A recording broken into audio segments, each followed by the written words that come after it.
Баршаларыңызға ассалаумағалейкум, сіздермен бірге Жансая каналыма қош келдіңіздер. Біз көбінесе балалар ұйықтап жатқан кезде шошып қалмас үшін жарық шамды, яғни светильниктерді қосып жатамыз.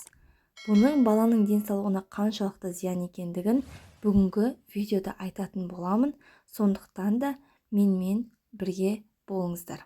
Америка құрама штатындағы Пенсильван университетінің ғалымдары жаңа туған нәрестемен 2 жасқа дейінгі балаларды 3 топқа бөліп тәжірибе жасаған.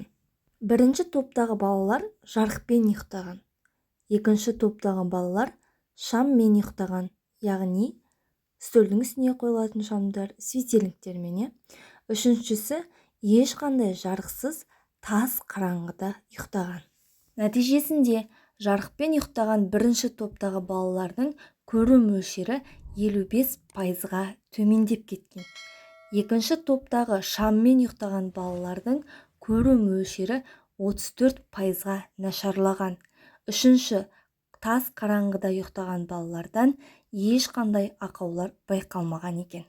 Сонымен қоса, жарықпен ұйықтаған балалар түнде көп оянады. Өйткені жарық көзге түсіп, миға ояну керек деген сигналды жібереді. Соның әсерінен мелатонин гормоны дұрыс түзелмейді.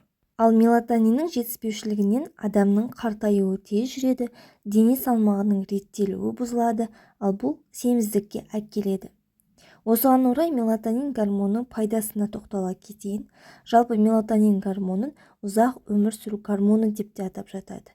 Яғни мелатонин гормоны дұрыс бөлінетін болса, қартаю процесін баяулатады, дененің ас қорыту жүйесінің жұмысына қатысады, адамның ми жасушаларына оң әсер етеді, стресстен және маусымдық депрессиямен көмектеседі, қан қысымын реттейді. Яғни мелатонин гормонының дұрыс бөлінуі жас нәресте үшін де, ересек тұлға үшін де өте маңызды. Құрметті менің оқырмандарым, канал қонақтары, бүгінге осы. Егер сіздерге видео ұнаған болса, пайдалы ақпарат алған болсаңыз, лайк басып, комментарий қалдырып, кері байланыс бере кетіңіздер. Бұл видеомен әлеуметтік желілерде бөлісуге рұқсат.